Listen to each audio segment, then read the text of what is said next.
This is a three-dimensional approach to a C-curve scoliosis in an all-fours position. Okay, so he's got a C-curve, which means that the curve is going to be towards you. So the apex is going to be here, going to have a rib hump here. So first thing you want to do is set up in a position where the rib hump is taken care of. So we've put a block under one hand and a block under one knee. And the distance of that can be anything from 1 centimeter to 10 centimeters. That's up to you. Then in this position, he's going to do a cat-cow position. So he's going to be driving forwards and backwards in the sagittal plane. What that's going to do is open up the facets and tell the spine that it's okay to move in this position whilst we've taken out a little bit of the rotation with the blocks.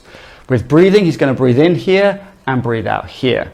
I recommend my clients do about 5 to 10 of these repetitions. Great. Next thing we're going to do is correct the frontal plane. So it's a C-curve, so we want to be able to take the head down to the left, which starts to change the top part of this curve. Now that might be enough for some people, but if it's not, you're going to take this elbow up and take the elbow down towards the same side hip. That just brings more motion from top down into this curve. Great. Pop down.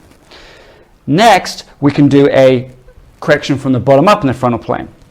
So it's a C-curve, apex towards you. So he's going to lift this knee up, and then he's going to drive across this way. You can see how that gets the spine to really correct in the frontal plane. Now it's important not to lift this hip up too much. It's to keep it parallel to the ground, and that keeps the movement pure in the frontal plane. Great.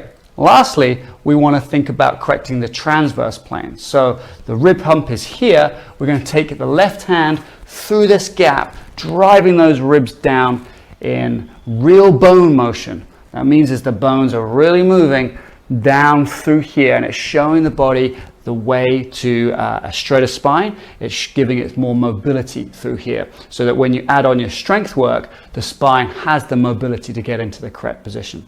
So that's a quick all fours C-curve correction